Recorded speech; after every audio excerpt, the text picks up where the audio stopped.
Allahu Allahu Allahu Allah Allahu Allahu Allahu Allah.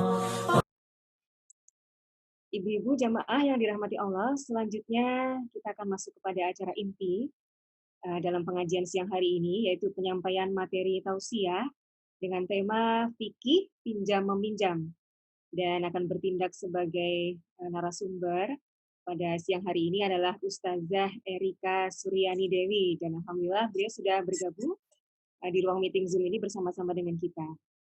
Namun sebelumnya izinkan kami untuk membacakan dulu sekilas riwayat hidup beliau. Nama lengkap Ibu Erika Suryani Dewi, kemudian dapat dipanggil Ustazah Erika atau Ustazah Dewi, begitu ya Ustazah. Kemudian beliau lahir di Jakarta pada tanggal 12 April 1971, masih muda ya. Kemudian tertera di layar adalah nomor HP beliau ya yang bisa dihubungi. WA-nya juga sudah ada di layar. Silahkan ibu-ibu yang membutuhkan silahkan di screenshot saja. Demikian juga dengan alamat email beliau. Kemudian beliau sudah menikah dengan 6 orang anak dan sudah memiliki 2 orang cucu. Wow, luar biasa. Masih muda sudah punya cucu 2 rupanya Ustazah kita siang hari ini ya. Kemudian alamat beliau adalah di Mampang, Perapatan, Jalan Bangka 8 nomor 36. Nah, kemudian untuk amanah yang diemban sampai dengan saat ini ya, luar biasa nih, banyak sekali ya. Secara online beliau mengisi kajian di MKFM. Ini Darut Tauhid ya Ustazah ya, Darut Tauhid Bandung. Kemudian ketua komunitas Kotaku. Kemudian juga mengampu kajian fikih online di beberapa komunitas baik itu dalam maupun luar negeri. Kemudian secara offline, artinya secara langsung gitu ya, beliau juga menjabat sebagai ketua komunitas Kotaku, itu komunitas pecinta Al-Quds. Kemudian ternyata beliau juga berprofesi sebagai dosen tafsir hadis di SPI DDI Al-Hikmah, Mampang, Jakarta Selatan. Kemudian rupanya beliau juga menjadi pembimbing haji dan umroh di berbagai travel ini ya, ada Sabita, kemudian MQ, dan juga Cordova Travel. Kemudian juga beliau bergabung di tim Asatizah Darut Tauhid Bandung, Jakarta, Batam. Dan juga tentunya mendaiyah dan mubalighah di lingkungan perkantoran dan majelis taklim di Jabodetabek bahkan seluruh Indonesia. Dan beliau bergerak di bidang dakwah yaitu tafsir, hadis, fikih, dan juga memiliki usaha karena beliau juga sebagai owner dari Sabita Travel. Oleh nanti Ustazah kita diberikan diskon nih nanti ya kalau ikut umroh di travel ini gitu ya, mudah-mudahan. Kemudian beliau juga bergerak di bidang spesialisasi tadi sudah ya, jasa haji dan umroh. Kemudian memfasilitasi manasik yang sesuai dengan sunnah Rasul Shallallahu Alaihi Wasallam. Kemudian untuk pendidikan, beliau menamatkan sarjana S1 dan juga S2 di International University of Africa, Khartoum, Sudan. Mudah-mudahan saya nggak salah menyebutkan ini. Kemudian beliau memiliki moto menjadi manusia yang paling bermanfaat bagi sesama. Nah, itu tadi sekilas perkenalan kepada dari Ustazah Erika Suryani Dewi. Dan selanjutnya diserahkan waktu sepenuhnya kepada Ustazah Erika untuk menyampaikan materi tausiah mengenai fikih pinjam meminjam. Kami silakan Ustazah. Bismillahirrahmanirrahim. Assalamualaikum warahmatullahi wabarakatuh. Waalaikumsalam. Alhamdulillah. Alhamdulillahilladzi hadana li hadza wa ma kunna linahtadiya laula an hadanallah. Allahumma shalli wa sallim wa barik ala sayyidina Muhammad wa ala alihi wa sahbihi ajma'in wa man tabi'ahum bi ihsanin ila yaumiddin. Rabbi shrah li sadri wa yassir li amri wa hlul 'uqdatam min lisani yafqahu qawli amma ba'd. Alhamdulillah hadirat yang dirahmati Allah Subhanahu wa taala. Insya Allah hari ini kita membahas satu lagi tema tentang fikih, yaitu fikih muamalah. Di dalam fikih muamalah banyak sekali detail ataupun rincian-rincian yang sebenarnya jarang dibahas. Ya, kalau berkaitan dengan fikih jual beli ya. Kalau kita bicara fikih muamalah sebenarnya luas, bukan hanya jual beli saja. Ada pinjam meminjam, ada sewa menyewa. Ini antara pinjam dengan sewa beda tipis ya. Kalau kita lihat slide-nya nanti mungkin ada jebakan-jebakan Batman gitu ya, antara sewa dengan pinjam. Bedanya cuma di apa? Bedanya cuma di akad. Ya, bicaranya cuma masalah akad gitu ya. Jadi ketika kita mengatakan fikih hutang piutang ya, atau fikih pinjam meminjam, maka di dalam Islam lebih kepada patokan yang ada dalam surat Al-Baqarah ayat 282, yaitu catat. Kalau ada hutang catat, ya, kemudian ada saksi kalau memang jumlahnya besar. Yang kedua adalah, nah ini dia, penting untuk memahami esensi meminjamkan, gitu ya. Hutang, pinjam, ya, untuk orang yang debitur, yang minjem, jelas harus punya niat baik dan punya etikat baik untuk mengembalikan. Karena Rasulullah SAW mengatakan barang siapa yang meminjam dan berniat untuk tidak mengembalikan pinjamannya, maka ditulis di sisi Allah Subhanahu wa taala sebagai seorang pencuri. Kalau suka ada niatan, naudzubillah ya, mungkin yang minjem niatan nggak mau ngembaliin. Ah, orang kaya ini yang kita pinjem, ya, atau niatannya gini, pas kita minjem, ah semoga yang minjemin lupa gitu ya, atau semoga yang minjemin ngikhlasin. Nah ini hati-hati, hati-hati kenapa? Karena malaikat memang hanya mencatat yang nampak dari kita, tapi Allah mencatat yang nampak dengan yang zahir, yang tidak nampak, sehingga bisikan-bisikan hati itu Allah tahu ya. Jadi penting buat kita ketika memang minjam itu dalam kondisi darurat, terpaksa dan bertekad mengembalikan ya. Ini untuk sisi peminjam ya, debitur. Ternyata di dalam Islam juga diajarkan adab untuk orang yang meminjamkan, yang punya piutang ya, yang krediturnya, adabnya juga ada di sana. Tidak memaksa dan ketika meminjamkan itu niatnya nolongin. Nah, kan kalau nolongin beda ya. Mungkin ada yang mengatakan kalau nolongin namanya sedekah. Beda lagi di dalam Islam. Karena niat memberikan dengan niat meminjamkan itu dua hal yang berbeda ya. Jadi penting kalau kita bicara fikih hutang piutang, maka kita lihat definisi hutang, hutang ataupun pinjaman ya. Hutang adalah pinjaman. Slide berikutnya. Pinjaman adalah harta, sama ada itu uang ataupun barang berharga yang akadnya pinjam ya. Saya boleh pinjam nggak? Itu namanya pinjam. Bukan saya boleh sewa tidak ya. Tapi kita lihat di sini di slide kedua, pinjaman adalah harta. Harta ini di sini disebutkan uang atau barang berharga yang dipinjamkan seseorang ya kepada orang lain agar dikembalikan sesuai kadar pinjaman, sesuai kadar yang dipinjam. Pada waktu peminjam mampu mengembalikan ya. Artinya ketika uang dipinjam 10 juta, ya kembalinya harus 10 juta. Ya, itu namanya pinjaman ya. Tidak boleh ada lebihnya, tidak boleh ada ibarat kata keuntungannya yang diberikan kepada orang yang memberikan piutang atau pinjaman ya. Kalau yang namanya pinjaman pure dia adalah bantuan sebenarnya. Ya, sehingga tidak boleh bantuan itu ada harganya. Kalau bantuan ada harganya nih, konteksnya beda lagi di dalam Islam. Makanya nanti ini erat juga hubungannya dengan apa? Dengan riba ya, dengan definisi riba. Nah, pinjaman adalah harta sama ada uang atau barang berharga yang dipinjamkan seseorang kepada orang lain agar dikembalikan sesuai kadar yang dipinjam pada waktu peminjam mampu mengembalikan. Jadi pada waktu dia mampu mengembalikan. Nah, kalau bicara waktu mengembalikan dia mampu atau tidak, makanya ada satu hal yang penting untuk kita pahami. Apakah itu terikat dengan syarat waktu pengembalian? Misalnya saya boleh nggak pinjam 3 bulan saja, gitu ya, itu kan terikat syarat. Maka kalau sudah 3 bulan dia harus mengembalikan. Atau saya boleh nggak pinjam nanti kalau ada uang saya kembalikan. Nah, ketika orang yang mau minjem bilangnya kalau ada uang saya kembalikan, berarti yang mau minjem ini harus lebih niatnya harus lebih kuat nih. Legowo, lapang seandainya ngembaliinnya kapan-kapan, ya. Kapan-kapan atau malah seandainya dia kemungkinan tidak mengembalikan. Makanya ketika mau meminjamkan, mau menolong, kita harus lihat juga kemampuan diri kita ya untuk bersabar dengan standar yang dipinjam ya. Misal ada orang datang pengen minjam 10 juta. Kita di tabungan uangnya cuma ada 10 juta. Kita nggak mungkin kasihkan semua terus kita mengatakan kepada yang minjem, tapi dalam kondisi udahlah kalau dia memang tidak sanggup ya sudah. Maaf kalau saya pinjamkan 2 juta aja gimana ya. Tapi di hati ini untuk kadar 2 juta itu ya udahlah dikembalikan nggak apa-apa di hati ya. Tapi yang di spelling kita mengatakan kita pinjamkan. Nah, itu satu hal. Adapun hal yang lain lagi, ketika kita mengatakan kepada orang yang mau meminjam dan mengatakan akan mengembalikan saat dia mampu untuk mengembalikan, kita mengatakan, "Oke lah, saya pinjamkan 5 juta aja ya, setengah dari apa yang dia minta." Karena memang kita pun membutuhkan yang sisanya lagi. Nah, oleh karena itu penting buat kita untuk meluruskan niat dari awal. Karena judulnya pinjaman, bantuan, ya, cari yang memang kita sendiri ikhlas dan lapang dada ketika itu semisalnya tidak kembali. Tapi kalau kita kenal orangnya, orangnya kayaknya mampu memang dan dia butuhkannya juga untuk satu hal yang urgent sekali, oke pinjamkan. Apakah boleh nagih? Boleh juga, ya. Boleh menagih dengan cara yang ihsan.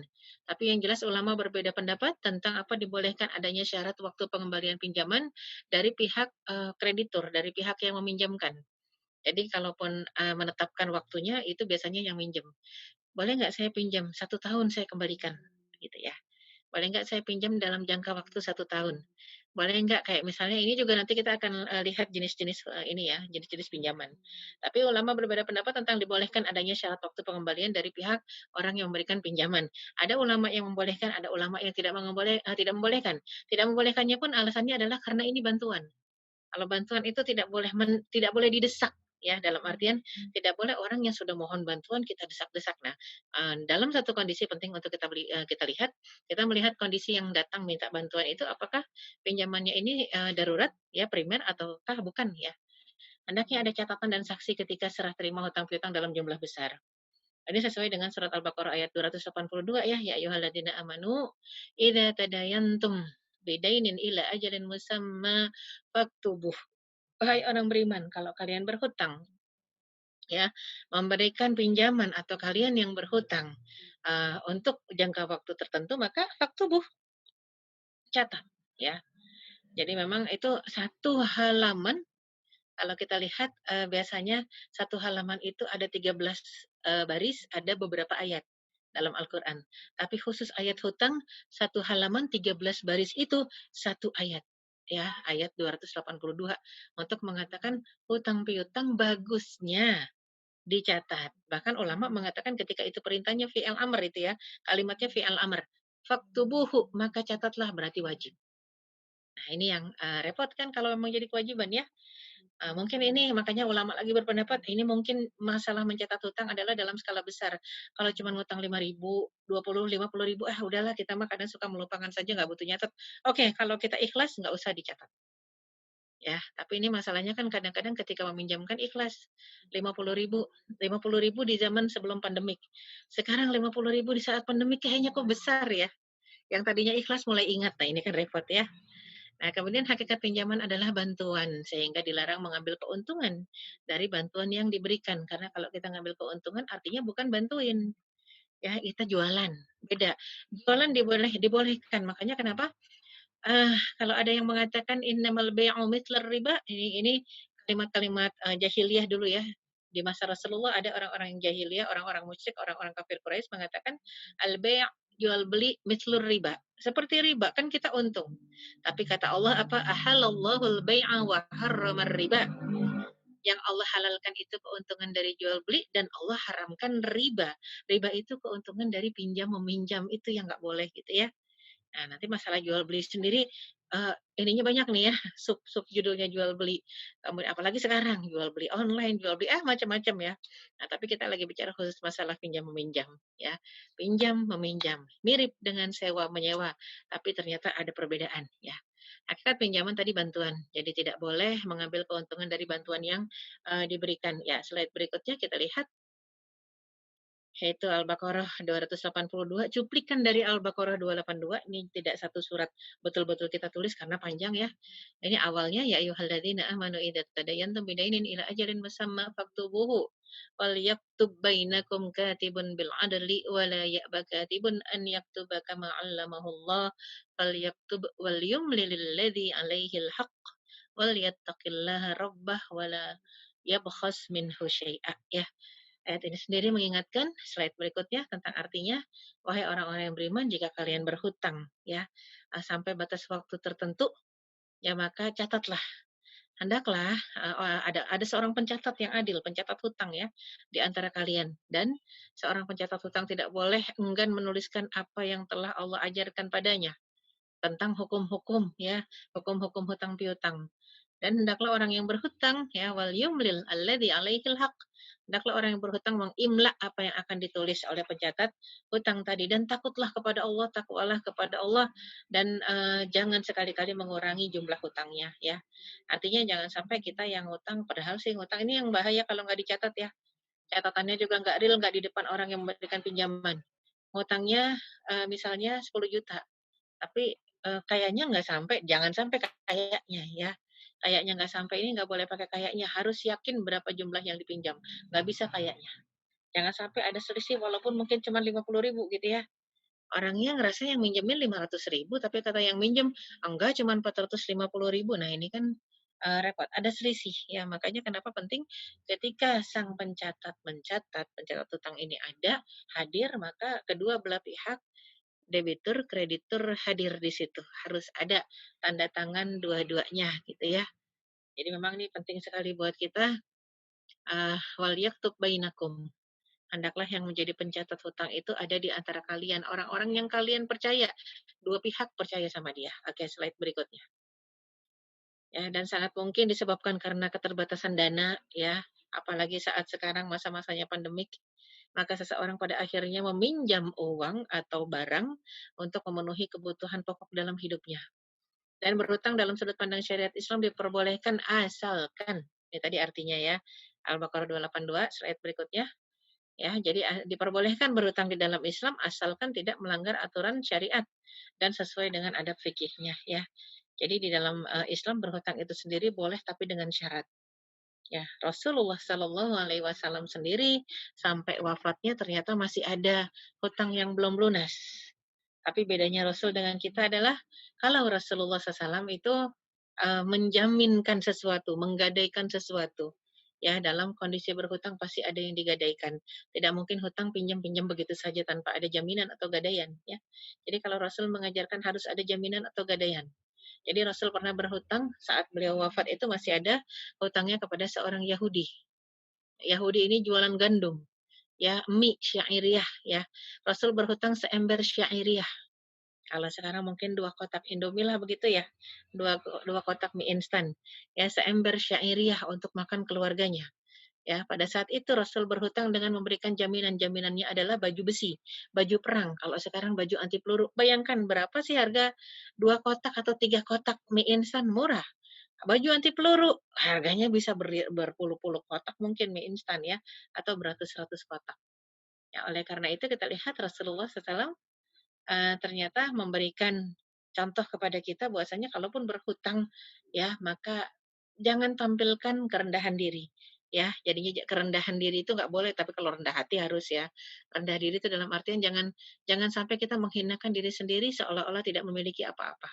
Makanya kenapa tidak dianjurkan berhutang kecuali memang ada kemampuan untuk melunasi ya. Nih, bagi seorang, ya ini adabnya di antaranya. Adab bagi seorang kreditur ataupun orang yang memberikan pinjaman ya, ada berhutangnya. Bagi seorang kreditur pemberi pinjaman atau piutang hendaknya yang memberikan pinjaman tanpa bunga karena itu bagian dari ihsan dan selamat dari riba. Ya, nggak pakai bunga dalam artian kadang-kadang kan ada orang yang memberikan pinjaman tapi nanti misalnya dia minjem 10 juta kembalikannya 10.500.000 ya. Uang terima kasih lah gitu. Kalau enggak saya keuntungannya mana? Wah, itu repot. Orang minjemin emang nggak boleh mengharap untung karena dia membantu ya. Makanya saya juga kaget itu ada beberapa teman yang sekarang alih profesi. Sekarang profesinya dulu-dulunya profesinya banyak sekali tapi karena dalam kondisi darurat, dalam kondisi pandemik seperti ini, profesinya berganti, beralih. Katanya apa? Ternyata dia punya CV ya, punya satu CV dan CV-nya itu bergerak dalam bidang pinjam meminjam ya. Jadi sekarang saya, usahanya udah usaha pinjam meminjam saja, bingung juga. Usaha pinjam meminjam, memang mendatangkan keuntungan. Iya kan dijadikan usaha. Ah, ini nggak boleh ya. Tidak boleh pinjam meminjam dijadikan sebuah usaha yang menguntungkan. Nah, ini yang paling bahaya. Artinya yang namanya pinjaman itu kalau diberikan ya tanpa bunga. Dikembalikan sesuai dengan batas waktu boleh ya, akan tetapi menagihnya juga harus ihsan ya. Ihsan itu kalau dalam derajat Islam, iman, ihsan derajat paling tinggi.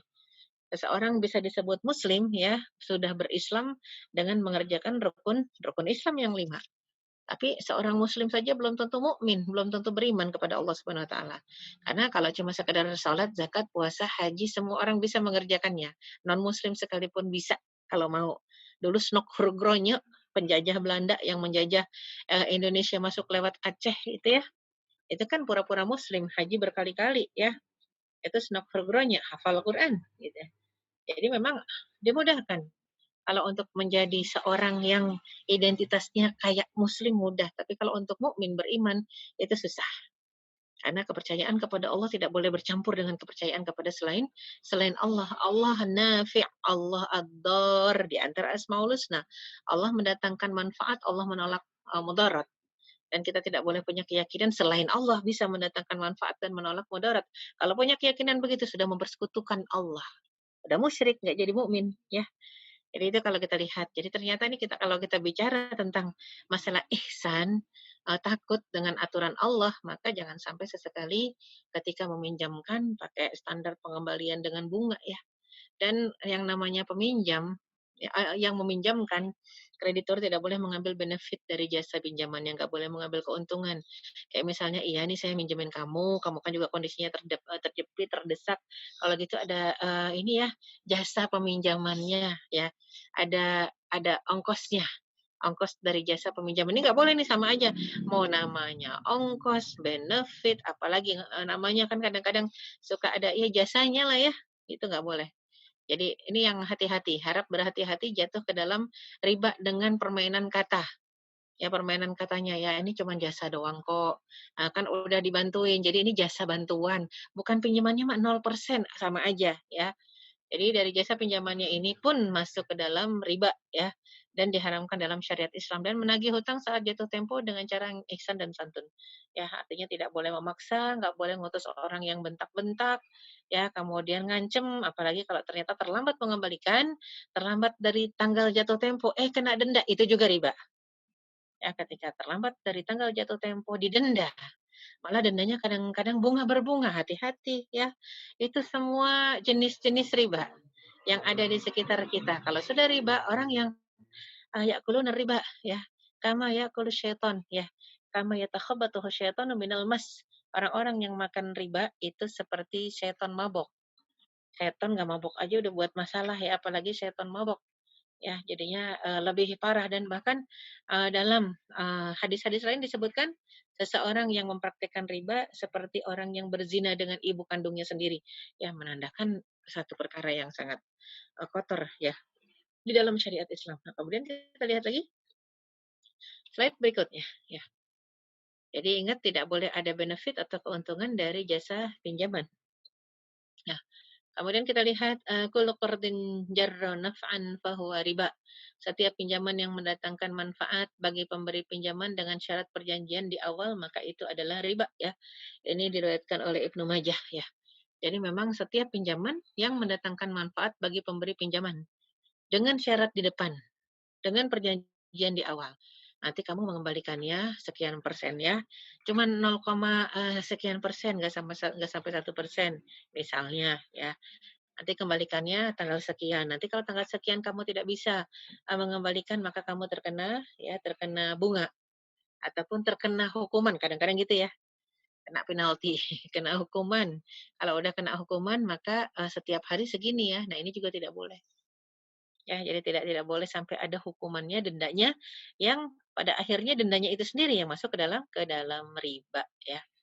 Jadi setiap pinjaman jarron naf'an yang mendatangkan manfaat bagi pemberi pinjaman bahwa riba, maka itu terhitung riba ya. Kemudian slide berikutnya kita lihat adapun pengembalian yang dilebihkan debitur. Nah, ini penting. Ya, tiba-tiba yang minjem udahlah minjemnya dalam kondisi terdesak, mau berobat ya, gajinya baru turun minggu depan. Ini anaknya sudah demam tinggi sekali, harus dibawa ke dokter segera. Pada akhirnya cari-cari pinjaman, dapatlah pinjaman itu ya. Nah, begitu sudah anaknya sehat, sembuh, minggu depannya dia dapat gaji ya, keluar gajinya, akhirnya dia kembalikan dengan sambil nih, misalnya minjam uangnya kemarin 500.000, tapi sambil bawain buah, sambil bawain apa lagi ya, itu sama aja. Jadi nggak selalu harus jumlahnya nominal uang ya. Kita pinjam uang boleh jadi dikembalikannya lebih dari uang. Ya, kita pinjam uang, dikembalikannya pakai macam-macam, ada buah, ada tempe, ada tahu, ada itu sebenarnya kalau pakai syarat di depan jadi riba. Boleh, pinjam nih, saya pinjemin, tapi nanti ngembaliinnya pakai ayam bakar ya, plus ayam bakar. Mengembalikan uangnya plus ayam bakar ya, 2 ekor, itu dari riba tuh ayam bakarnya ya. Jadi hati-hati, ketika ada persyaratan di depan, haram hukumnya. Tapi kalau tidak ada persyaratan, tidak ada, eee perbincangan apapun juga di muka, ya. Nggak ada perjanjian, tanpa syarat, tanpa janji di depan, tidak ada, perjanjian yang mengikat dari orang yang meminjamkan kepada orang yang minjem gitu ya. Maka yang minjem ketika ingin menyampaikan rasa terima kasih boleh. Pengembalian yang dilebihkan debitur tanpa terikat suatu syarat atau perjanjian di muka dan sebagai tanda terima kasih dari yang berhutang kepada pemberi piutang, maka itu tidak mengapa ya. Jadi syaratnya adalah yang minjem memberikan dengan sukarela, senang hati, ikhlas, dan yang meminjamkan uang tidak memberikan syarat dan nggak ngarep. Kan kadang-kadang suka ada yang ngarep-ngarep ya, ngarep-ngarep. Nah itu juga nggak boleh, hati-hati Allah tahu niat ya. Ketika ngarep-ngarep juga dilarang ya. Oke, ini bagus ada yang nanya masalah bagi hasil. Ya, kemudian kita lihat lagi dari Jabir radhiyallahu anhu ya menceritakan bahwasanya Rasulullah Shallallahu alaihi wasallam pernah berhutang padaku dan saat Rasul mengembalikan pinjamannya padaku, ia menambahkan sesuatu bagiku. Ini contoh ya. Contoh kenapa dulu Rasul juga pernah berhutang kepada Jabir bin Abdullah dan pada waktunya Rasul mampu mengembalikan, Rasul kembalikan dan pada akhirnya yang dikembalikan itu tidak cuma sebatas yang Rasul pinjam, tapi Rasul tambahkan sesuatu, tidak dijelaskan sesuatunya itu apa. Apakah Rasul juga meminjam uang, nggak dijelaskan, pokoknya menambahkan sesuatu. Nah, hadis-hadis lain ini kan muttafaqun alaih berarti hadis Bukhari Muslim. Ada hadis yang riwayat Muslim saja menceritakan Rasul pernah meminjam anak unta betina ya, jadi unta betina, anak unta betina. Kemudian udah sampai kepada waktunya Rasul harus mengembalikan, yang ada ternyata bukan anak unta betina, yang ada unta jantan dewasa, ya. Yang ada unta jantan dewasa. Para sahabat mengatakan, ini adanya unta jantan dewasa. Ya Rasulullah, gimana caranya nih mengembalikan kepada yang minjem? Kata Rasul apa? Udah kasih aja deh. Ya kita diperintahkan untuk berbuat ihsan dalam segala perkara ya. Jadi ngutangnya unta betina yang masih kecil, dikembalikannya unta jantan yang udah dewasa gitu ya. Itu pernah dan itu tidak riba karena tidak ada perjanjian, tidak terikat syarat di depan ya. Sama seperti riswah ya. Ini kan mirip-mirip semuanya adalah pertukaran sesuatu ya. Tahu apa riswah? Riswa itu sogokan ya, ar-rashi wal murtashi kilahuma finnar kata Rasulullah Sallallahu alaihi wasallam. Antara orang yang menyogok dan yang nerima sogokan, yang jadi saksi ada sogok menyogok, semuanya di neraka. Nah, kalau misalnya ini lagi ya, kita nggak kan yang namanya sogokan kadang-kadang begitu ya, tidak tidak di depan uangnya tapi ada perjanjian. Saya kasih kamu jalan untuk dapat tender, kalau dapat tender saya dapat 10% ya. Ini juga riswah, ini juga sogokan, nggak boleh. Haram ya. Tapi tiba-tiba orang ini tidak memberikan syarat apa-apa, dia mulus memang pekerjaannya adalah memeriksa berkas-berkas, kerapian berkas-berkas orang yang mau maju tender, begitu sudah rapi dia sudah serahkan selesai ya. Tiba-tiba orang yang merasa dimudahkan ini dalam urusannya, yang mengikuti satu tender misalnya ya, tiba-tiba dia merasa sangat bersyukur dan berterima kasih karena tendernya gol misalnya. Akhirnya dia dapat jobnya ya. Atau ini kita bicara tentang masalah diterima kerjaan di suatu perusahaan. Kan sekarang-kadang suka ada uang pelicin, mau diterima ya bayar sama HRD. Nah, ini enggak ternyata HRD-nya enggak cuman interview sesudah itu ya doa ya sama-sama doa semoga diterima, semoga dapat kerjaan terbaik ya atau diterima. Dia pengen berterima kasih ngasih si HRD-nya apa misalnya kue, ya ngasih apa lagi makanan ya, atau oleh-oleh silakan kalau tidak ada perjanjian di depan ya. Kalau ada perjanjian di depan semuanya masuknya ke dalam perkara riba yang haram ya. Makanya ini penting buat kita fokus kepada pinjaman itu kadang-kadang masuk masalah sewa menyewa atau rosyi dan murtasyi ya, sogok menyogok karena semuanya kadang-kadang kita lihat secara kasat mata kayaknya sama. Ada pemberian yang dikasih dan ada pihak yang menerima. Nah, padahal tidak semuanya sama di dalam Islam tergantung dari akad yang diucap. Ya, kemudian kita lihat lagi slide berikutnya, bahwasanya Rasulullah SAW, ya, ini diriwayatkan dari Jabir bin Abdullah lagi, ya, radhiyallahu anhuma bahwasanya Rasul bersabda, apa sabda Rasul? Rahimallahu rajulan samhan idza ba' wa idza ishtara wa idza qatada. Ya, ini hadisnya riwayat Bukhari. Kalau yang tadi riwayat Bukhari Muslim muttafaqun alaih. Yang ini Bukhari. Semoga Allah merahmati seseorang yang lembut, santun dalam berjualan, santun dalam membeli dan santun dalam menagih pinjaman, ya, menagih hutang, ya. Jadinya artinya kalau kita jualan, jual beli, jual beli. Kadang-kadang ada yang lebih galak penjual, ada yang lebih galak pembeli, ya. karena mentang-mentang pembeli adalah raja. Jadi ngerasa kalau lebih galak boleh-boleh saja. Tapi ternyata bicara tentang penjual dan pembeli ini dua-duanya sangat mungkin untuk jatuh ke dalam dosa yang sama, ya. Makanya kenapa dalam surat Al-Mutaffifin diancam, "Wailul lil mutaffifin." Neraka wail bagi orang yang mutaffif, curang dalam berjual beli. Jadi bukan cuma curang dalam jualan ya, tapi curang dalam berjual beli. Definisinya apa? Idza ktalu 'alan nasi yastawfun wa idza kaluhum aw wazanuhum yukhsirun. Yaitu orang yang kalau dia nimbangin, kalau dia beli ya, dia minta ditimbangkan, apa yang dia beli ini, yastawfun, dia pengen apa yang dia beli itu nambah ya. Belinya sekilo tapi kadang-kadang suka ditambahin.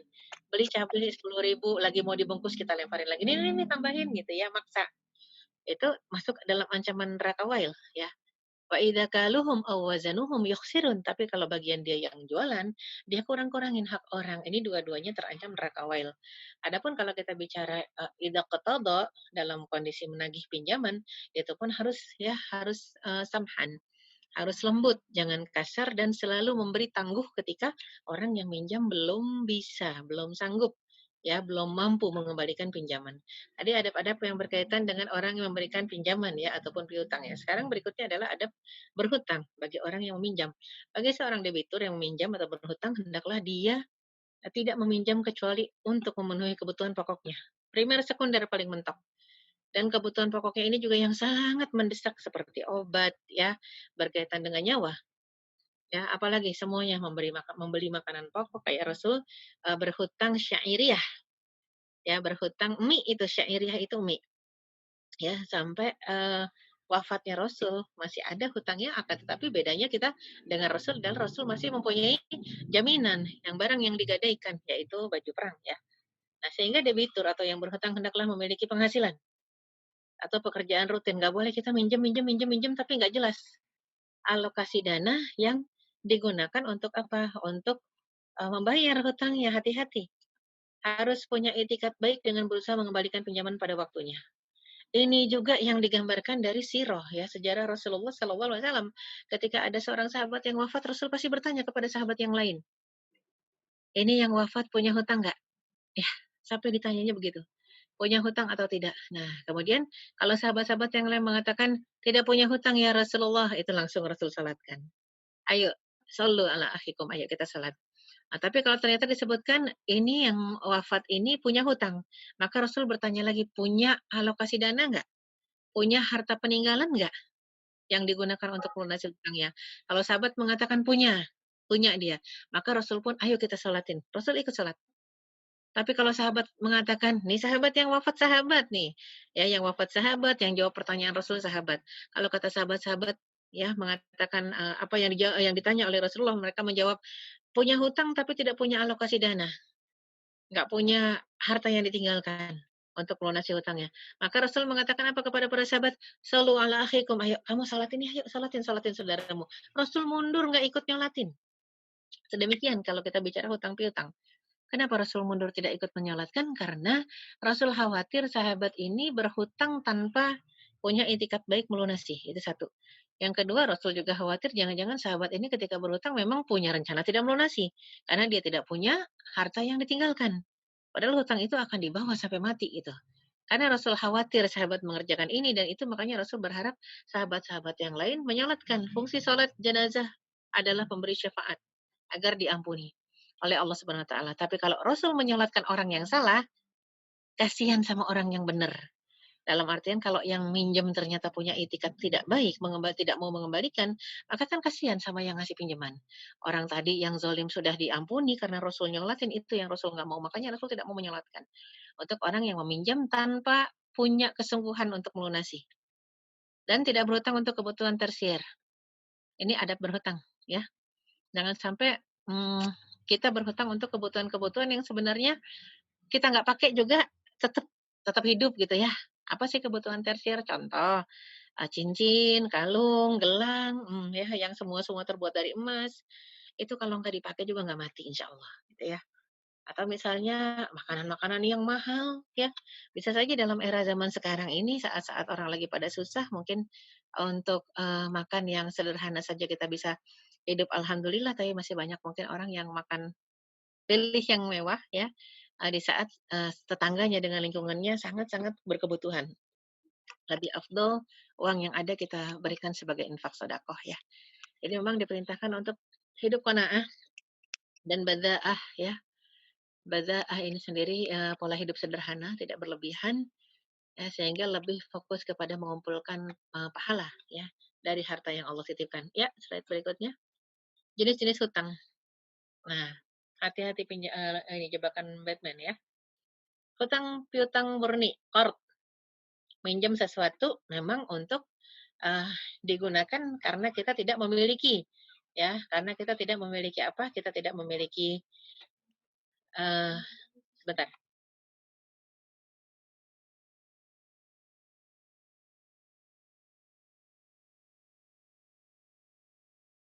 ya. Jadi kalau kita lihat hutang piutang murni, qard namanya ya.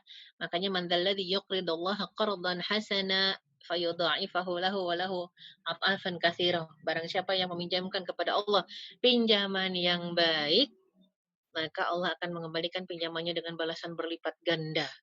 Ya, makanya disebutnya sebagai qardan hasanan, pinjaman yang baik ya. Nah, orang ketika memang, meminjamkan sesama, itu sudah salah satunya bentuk memberikan kepada Allah pinjaman yang baik. Allah akan berikan pahala berlipat ganda buat orang yang meminjamkan.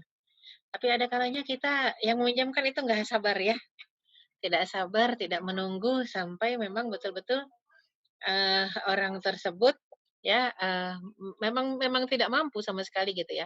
Kadang-kadang kita nggak sabar sampai belum belum sampai orang tadi mengeluarkan statement kita sudah nagih biasanya. Ya, kemudian yang pertama hutang piutang murni. Terus jual beli tidak tunai, jenis-jenis hutang. Ya, misalnya beli HP bayar nyicil ya, barang, sudah diterima tapi, uang belum lunas, itu kan juga hutang sebenarnya. Ya, tapi kita itu masuk bab lain lagi, bab jual beli, bitaqsit, jual beli dengan kredit nantinya, ya. Tapi kita khusus bicara masalah hutang, itu pun tadi hutang. Makanya kenapa paling bagus kalau tidak bisa pakai cash, ya, maka carilah kalaupun yang nyicil cari yang 0%, cari cicilan yang 0%. Kalau niatnya minjem.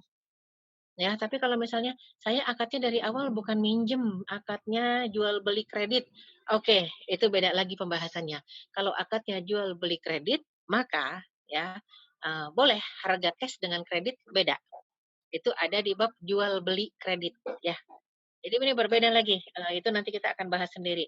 Tapi kalau jual beli tidak tunai, yang tidak tunai ini bagusnya kita cari yang 0%, apalagi yang memang tadinya kan suka ada ya yang ditalangin dulu sama temen. Ini jangan sampai temen yang nalangin jualan ya. Menalangin itu artinya, seperti kalau kita minta tolong sama Grab Fotonya mau loncat. ya, beli tolong, Enggak. dibelikan, makanan di kedai ini gitu ya. Ketika kita sebutkan tolong belikan makanan di kedai itu, nah kemudian penting sekali buat kita untuk akadnya diperjelas kepada Grab-nya tadi. Ya, saya minta tolong dibelikan, tolong nanti struknya dikasih ke saya akan gantikan sesuai dengan struk tadi. Karena kita minta ditalangin dulu, itu pinjaman, dia nggak boleh jualan sama kita, ya. Nah, kemudian, nah ini masalah sewa, sewa manfaat. Ingat kalau memang ada ini kalau rental ini sebenarnya bukan masuk ke dalam pinjam meminjam, tapi kalau kita mengatakan sama orang yang rental mobil, "Saya boleh pinjam mobil nggak?" Ingat ya, beda. Kalau pinjam mobil berarti ya orang yang minjem tidak boleh ada manfaat yang diberikan kepada orang yang meminjamkan. Makanya harus jelas, ini harus digarisbawahi. Ya, yang jelas yang namanya pinjam beda dengan sewa. Kalau sewa, sewa itu akadnya akad sewa, akad ijaroh. Kalau minjam itu tadi akadnya akad kordon ya. Kalau sewa ada harganya. Karena yang kita sewa ya sesuatu yang memang berharga. Mobil berharga. Ya kemudian mobilnya sendiri butuh bensin gitu kan ya. Pasti akan ada kelebihan yang diperoleh untuk apa keuntungan bagi apa yang memberikan pinjaman.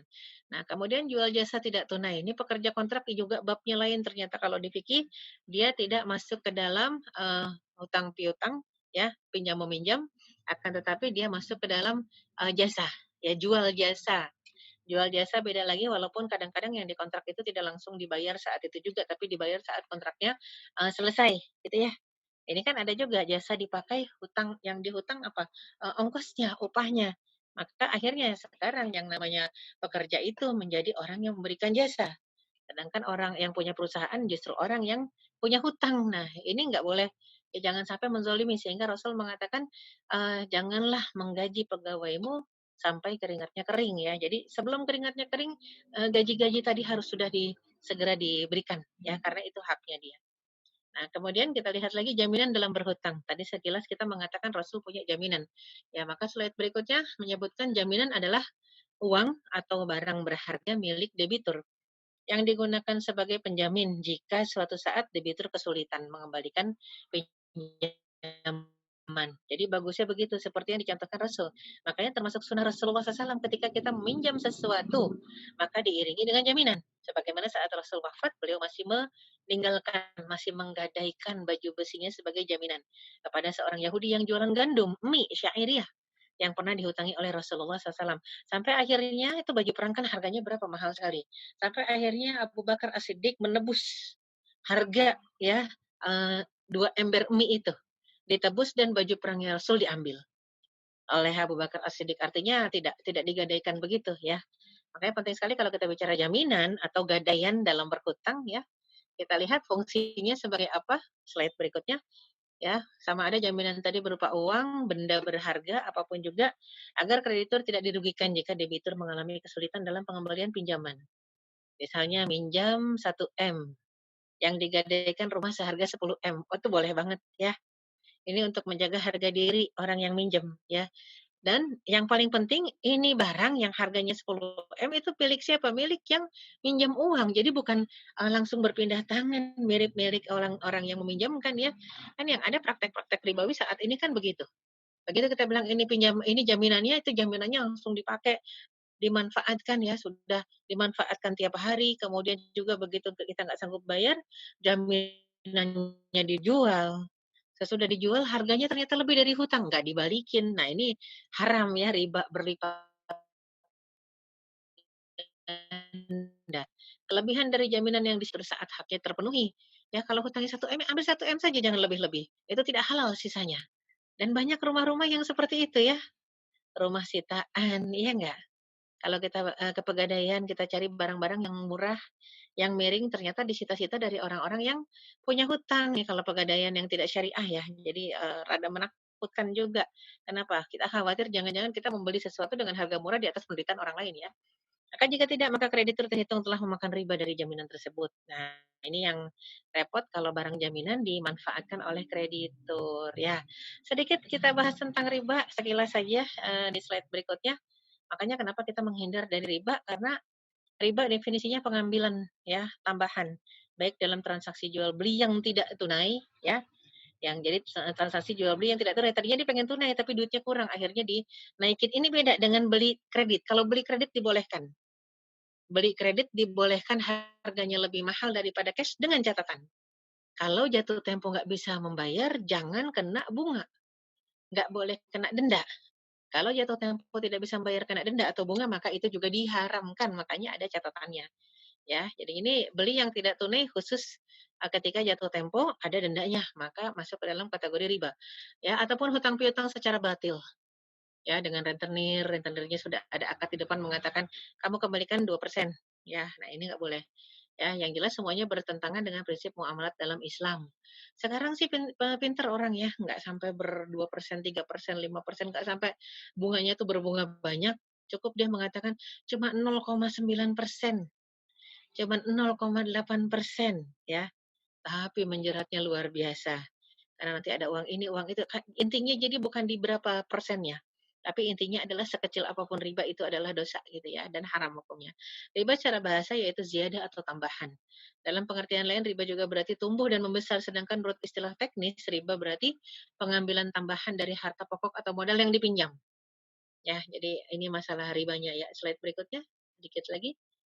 Ancaman Allah dan Rasul terhadap pelaku riba jelas sekali ya. Allah dan Rasul akan memerangi para pelaku riba. Fa illam taf'alu fa'dzanu biharbin minallahi wa rasulihi wa in tubtum falakum ru'usu amwalikum la tadlimuna wa la tudlamun. Maka jika kamu tidak mengerjakan perintah Allah untuk meninggalkan sisa riba, maka ketahuilah Allah dan Rasulnya akan mengiklankan, mengumumkan perang. Fa'dzanu biharbin, umumkan perang. terhadap Allah dan Rasul. Akan tapi kalau kalian bertobat dari mengambil riba, maka bagimu pokok hartamu. Maksudnya dia ngutangnya berapa, ambil segitu saja yang dia hutangi, ya. Selebihnya jangan diambil. Maka dengan begitu kamu tidak menzolimi dan tidak dizolimi. Ya, slide berikutnya. Jadi kita lihat pada intinya, ya, pengertian riba di sini adalah yang merupakan penambahan pinjaman atas pinjaman pokok yang dilakukan oleh pihak terpinjam kreditur kepada pihak peminjam debitur guna mencari keuntungan atas pinjaman tersebut. Intinya nggak boleh ada bisnis pinjam meminjam, ya, nggak bisa dijadikan bisnis itu ladang pahala, ya, ladang pahala dari memberikan bantuan, bukan bisnis. Di dalam Islam memperoleh keuntungan atas pinjaman mutlak diharamkan. Iya. Slide terakhir. Jadi praktek riba ini kapan sih diharamkannya? Dari dulu, ya. Jadi kalau kita lihat surat An-Nisa ayat 161 ini, ah, ternyata diceritakan oleh Allah Subhanahu wa taala sebab-sebab kezaliman orang Yahudi.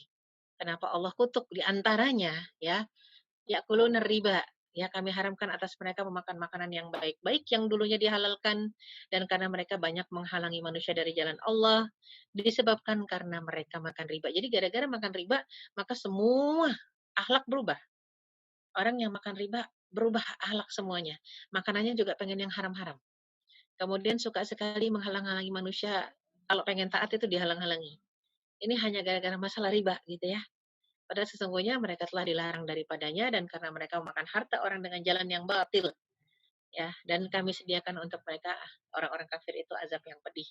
Ya, jadi praktek riba ini dari syariat-syariat yang Allah turunkan sebelum, ya, syariat Islam. Maka sebenarnya sudah Islam semua dari Nabi Adam alaihissalam.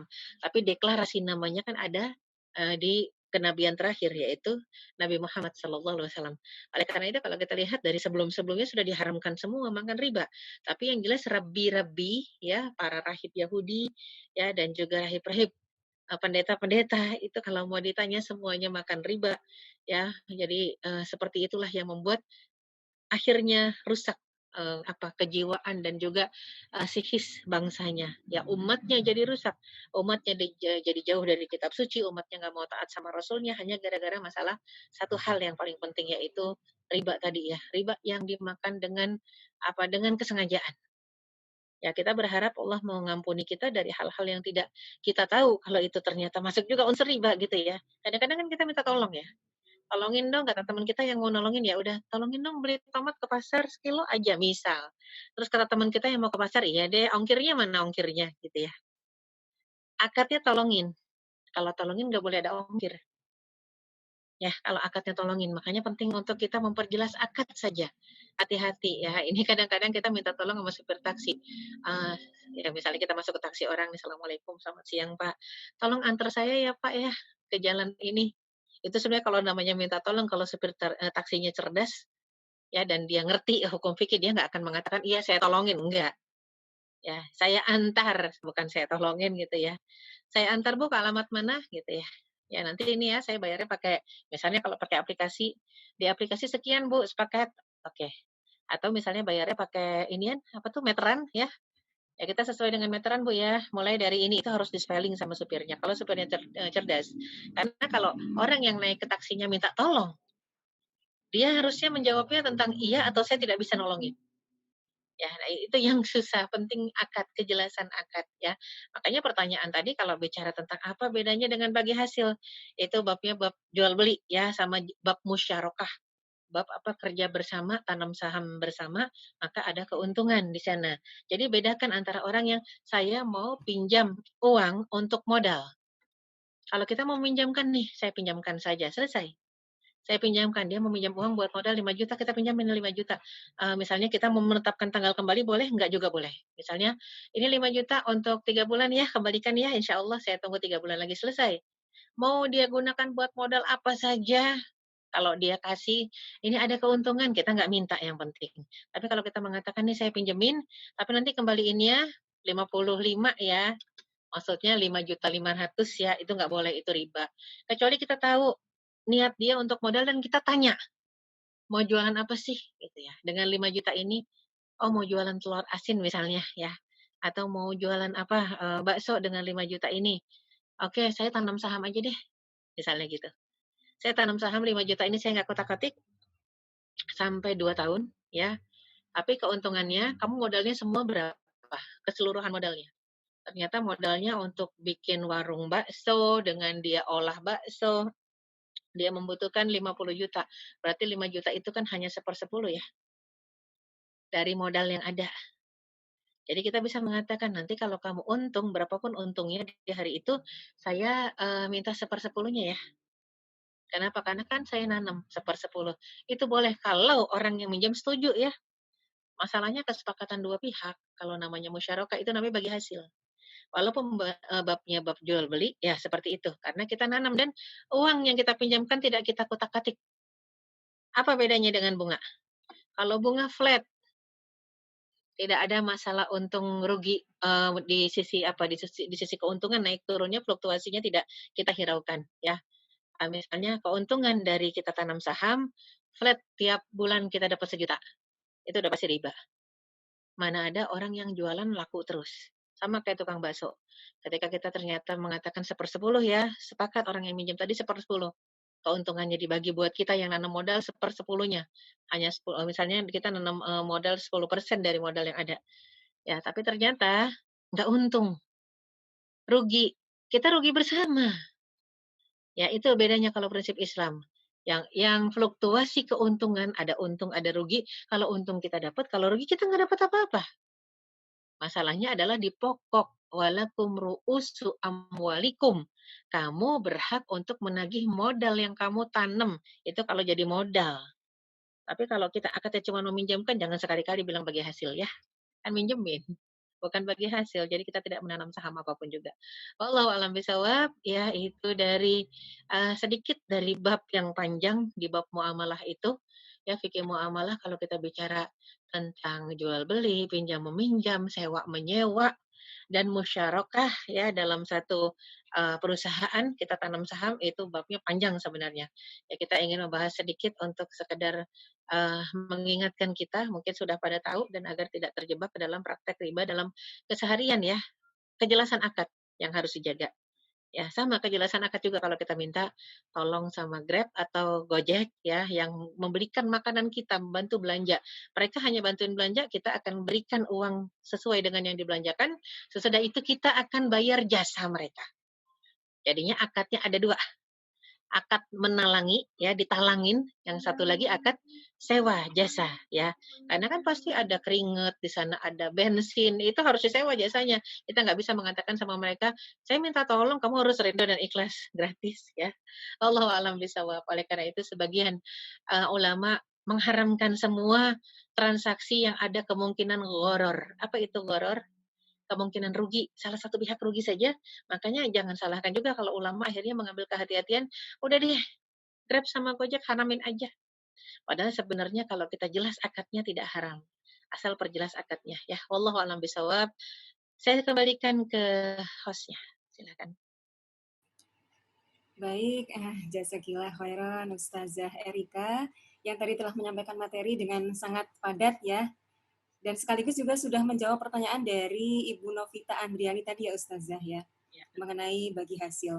Jadi kalau boleh saya sedikit menyimpulkan dari yang disampaikan tadi Ustazah, bahwa yang kita bahas hari ini tentang pinjam meminjam itu adalah yang terkait dengan qard saja ya Ustazah ya. Jadi pinjaman yang murni sifatnya gitu ya. Ya. Jadi tidak termasuk jual beli, kemudian juga ada musyarakah kerjasama itu bab yang lain yang berbeda gitu Ustazah ya.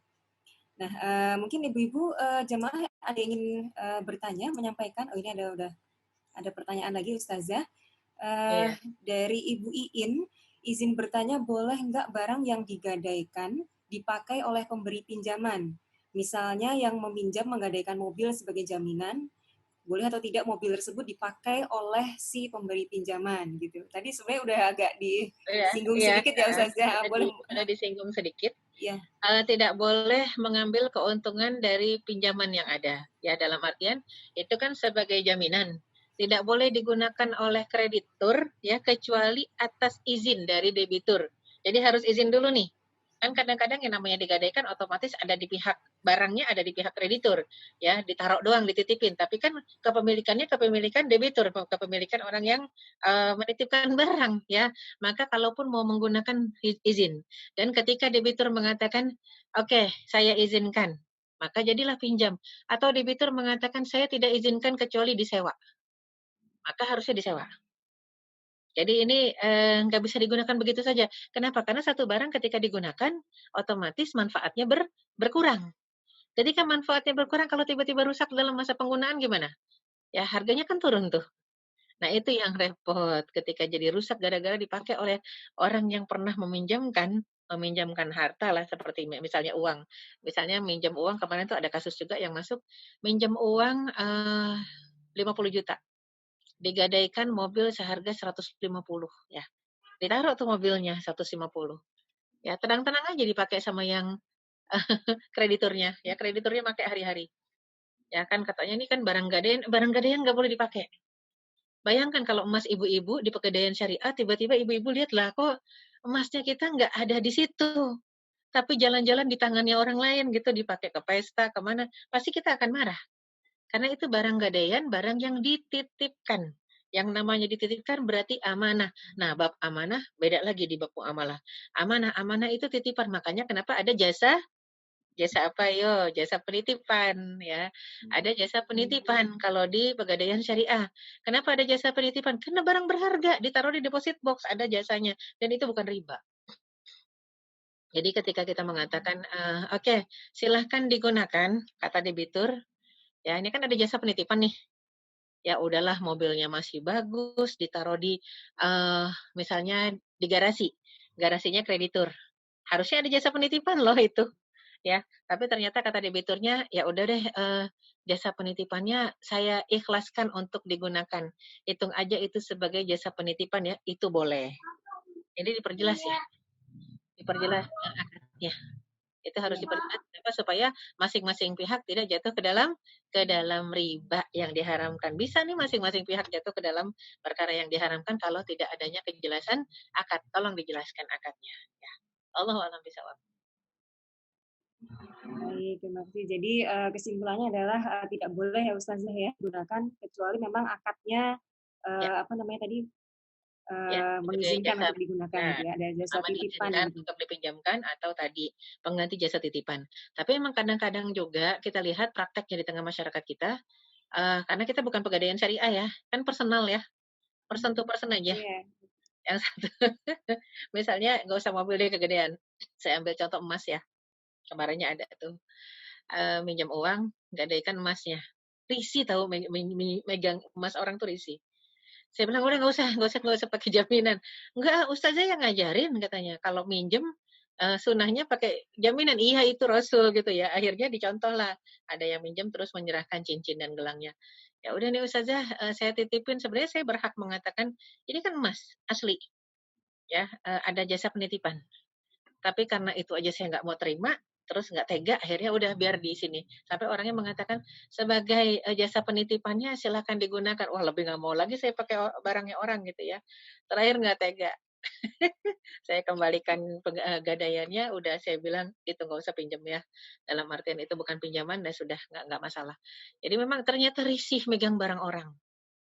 Ya itu mungkin untuk orang tertentu ya, untuk orang lain lagi mungkin seneng-seneng aja digunakan. Oleh karena itu kejelasan akad sekali lagi. Nah ini nanti akan, ujung-ujung itu akan panjang, ya ketika yang dijadikan jaminan sepetak tanah, itu kan lebih repot lagi. Tanahnya, tanah pertanian, nah itu lebih panjang lagi masalahnya. Iya, Iya, betul.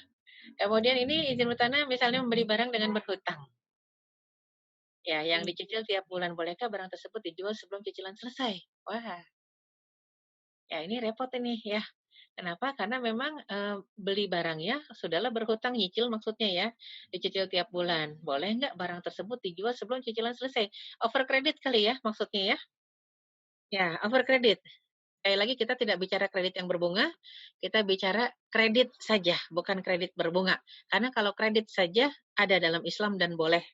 Catatannya kalau waktunya jatuh tempo kita belum bisa melunasi, maka tidak boleh kena denda. Nggak boleh ada denda ya, nggak boleh bunga berbunga, nggak boleh ada kalau istilahnya uang hukuman gitu ya, nggak boleh ada. Nah, oleh karena itu kalau yang kayak begini boleh nggak over kredit? Kita punya mobil di kredit, kemudian sudah berlalu 2 tahun, padahal kreditnya 3 tahun, kita jual kepada orang lain. Kalau orang lain sepakat, Ya, harga jualnya itu maksudnya harga kredit yang tersisa, silahkan nggak apa-apa, boleh. Ya, over kredit boleh. Ini kredit yang normal ya, kita bicara kredit yang normal.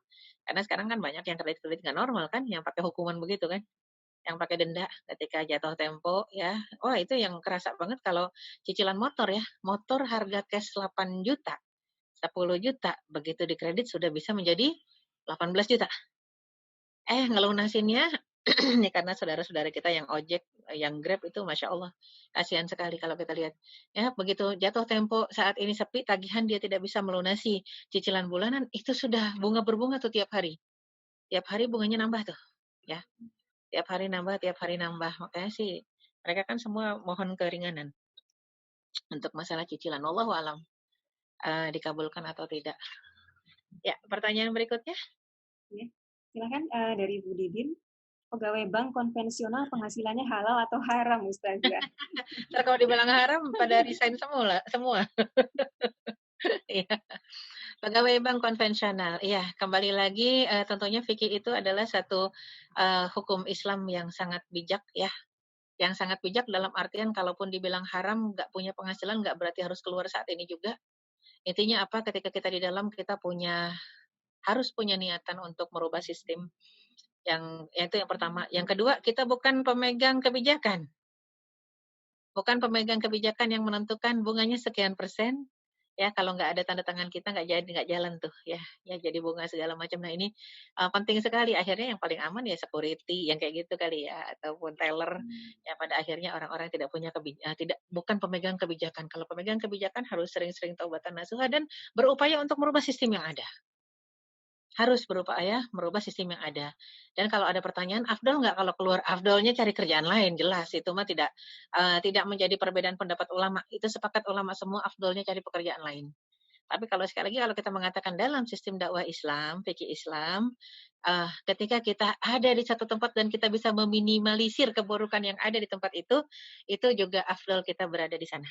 Ya, artinya jangan santai-santai dan enak-enak saja di sana digaji dan tidak memikirkan harusnya gimana. Secara Islam itu, bahkan kalau mau jujur negara-negara kapitalis yang besar-besar ya, itu sudah banyak yang terlilit hutang dan melirik prinsip ekonomi Islam ya, prinsip perekonomian dalam Islam. Kenapa? Yang dilirik cuma prinsip perekonomiannya doang, tidak dilirik masalah prinsip beragamanya yang Tuhannya cuma satu ya. Jadi memang dia hanya melirik prinsip perekonomian karena kalau kita tidak menggunakan riba, kita akan terlepas dari jeratan hutang. Mereka paham itu. Makanya Amerika sudah belajar untuk apa? Untuk memakai prinsip ekonomi Islam. Sayangnya negara-negara Islam sudah sedang belajar untuk memakai prinsip ekonomi barat gitu kan ya kan tuker itu. Padahal mereka sendiri tahu yang bisa meloloskan mereka, menyelamatkan mereka dari hutang saat ini hanyalah kalau mereka keluar dari prinsip ekonomi kapitalis yang ada sekarang ya. Jadi kalau bicara haram atau tidak, ribanya haram. Bekerja di sektor riba sebenarnya sama saja kalau kita tahu dari dulu. Masalahnya kadang-kadang ada yang baru tahu sekarang. Ya, dalam Islam itu nggak tahu, nggak ngerti, nggak paham, nggak dosa. Jangan terus kita mengatakan, tahu gitu nggak usah belajar ya, biar nggak tahu. Nah, beda antara orang yang nggak tahu dengan yang nggak mau tahu, ya. Artinya masing-masing harus punya niatan, semoga insya Allah ke depannya Allah jadikan kita unsur perubah, agent of change menjadi arah yang lebih baik lagi, di tempat kerja kita menjadi lebih halal lagi ya. Kalau kita memang jadi unsur perubah nggak masalah, tapi kalau kita hanya mengikut dan setuju-setuju dengan sesuatu yang haram itu yang jadi masalah ya. Wallahu a'lam bishawab. Ada lagi? Baik, rupanya Alhamdulillah sudah terjawab beberapa pertanyaan. Mungkin dari Ibu Jamaah, ada pertanyaan lagi terakhir? Cara mengingatkan seorang yang minjam uang kepada ibu dan ini sudah berlangsung lama. Ya, kepada siapa saja mungkin ya, kalau kita lihat ada seseorang yang meminjam dan tidak berniat mengembalikan atau tidak punya itikat baik untuk mengembalikan. Kalau yang namanya itikat baik itu kan ada komunikasi ya. Maaf, saya belum bisa mengembalikan. Maaf, saya belum bisa. Nah, kalau sudah ada orang yang mengatakan maaf, saya belum bisa mengembalikan, syaratnya di dalam Islam ya untuk orang yang memberikan pinjaman itu memberikan jeda waktu lagi. Harus memberikan tenggang waktu lagi. Ternyata begitu. Makanya kenapa banyak hadis-hadis yang menceritakan kalau pahala sedekah dilipatkan 10 kali, maka pahala meminjamkan dilipatkan 18 kali. Lebih besar Ya, banyak orang yang mengatakan kalau gitu lebih afdal meminjamkan. Enggak juga, ya. Lebih afdal meminjamkan kalau ujungnya ikhlas nggak dibalikin, iya. Tapi kan kebanyakan kita kalau meminjamkan memang punya niat untuk, agar dikembalikan gitu ya. Namanya minjemin bukan sedekah ya. Makanya ternyata kenapa ada hadis itu keluar, karena ternyata kebanyakan sahabat-sahabat Rasulullah Shallallahu Alaihi Wasallam itu pengennya nyedekahin. Cuman mereka kenapa jadi akadnya minjemin, karena kalau sedekah saat itu dikasih selesai. Pahalanya selesai begitu apa, tidak ada interaksi antara orang yang ngasih dengan yang dikasih. Ya, nah tapi kalau, meminjamkan bayangkan interaksinya panjang, meminjamkan sampai 1 tahun misalnya, yang kita pinjemin orang yang soleh. Selama 1 tahun itu selagi uang belum kembali, itu luar biasa, ya pahala kita terus ngalir tuh, ngalir ke arah kita kalau uangnya belum balik. Jadi sahabat-sahabat dulu biasanya kalau misalnya mau dikembaliin nih waktunya jatuh tempo mereka mengembalikan, ada yang minjem mengembalikan uang, langsung tuh mereka rada sedih. Habis ini selesai hubungan pahalanya. Akhirnya karena memang niatnya mensedekahkan, akhirnya biasanya mereka mengatakan kalau uangnya dikembalikan, "Mohon maaf saya sedekahkan buat Anda." Nah, walaupun selesai tapi ujungnya dapat pahala semuanya, ya. Itu sahabat sukanya begitu. Jadi kalau ada yang pengen minjem, itu mereka mudah sekali memberikan pinjaman, bahkan memang niatnya kalau nggak bisa ngembaliin ya udah aja. Tapi ternyata kalau ada orang-orang yang berhak disedekahi, justru mereka lebih berharap ini kalau bisa dipinjemin gitu ya. Kenapa? Karena pahalanya yang besar disebabkan apa? Kata Jibril, ya sebuah hadis menceritakan karena Jibril mengatakan karena interaksi tadi ada hubungan manfaat yang berkepanjangan antara orang yang meminjam dengan yang dipinjamkan gitu ya, antara orang yang meminjam dengan yang meminjamkan. Kalau orang yang meminjam atau otomatis, debitur, orang yang meminjamkan adalah orang yang kreditur tadi ya. Ternyata hubungannya selama hutang tadi belum lunas, maka manfaat itu pahalanya mengalir. Makanya bagus kalau meminjamkan kepada orang yang soleh. Karena orang yang soleh aktivitasnya juga baik sehari-harinya gitu ya. Dan tidak meminjamkan kepada sembarang orang, itu jelas. Ya, misalnya meminjamkan tiba-tiba untuk pekerjaan yang haram. Wah, yang jelas dosa kita yang ngalir kalau kita tahu arah pinjamannya kemana ya. Jadi, gimana cara mengingatkan? Ingatkan saja. Apalagi kalau sudah ada tulisan jatuh tempo ya. Jatuh tempo sekian, tanggal sekian, bulan sekian, boleh diingatkan dengan baik-baik. Mohon maaf Bu, sudah ada belum? Ya. Mohon maaf Bu, apakah menegur ataupun menagih itu tidak salah di dalam Islam. Bahkan mengajarkan seseorang agar memenuhi amanat dan memenuhi tanggung jawabnya.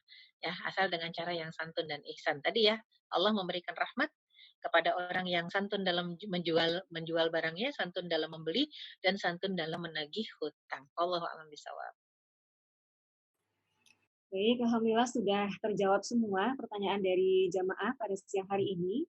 Kami ucapkan jazakallahu khairan katsiran kepada Ustazah Erika Suryani Dewi yang telah berkenan mengisi kajian muslimah, kajian fikih pada siang hari ini. Dan selaku panitia penyelenggara, kami juga mengucapkan banyak terima kasih atas kehadiran dan partisipasi dari ibu-ibu jamaah sekalian yang telah bergabung pada siang hari ini. Dan kami juga mohon maaf apabila terdapat kekurangan dalam penyelenggaraan acara ini. Ibu-ibu, demikian tadi acara kajian muslimah Majelis Taklim Tazkiyatun Nufus pada siang hari ini. Sekali lagi kami mengucapkan banyak terima kasih atas partisipasinya dan kehadirannya kepada Ustazah Erika, kemudian Ibu Nurul Andin, Ibu Ana Mariana, dan juga ibu-ibu seluruhnya yang sudah bergabung siang hari ini. Mohon maaf lahir batin Ibu-ibu, saya pamit ya. Assalamualaikum warahmatullahi wabarakatuh. Waalaikumsalam warahmatullahi wabarakatuh.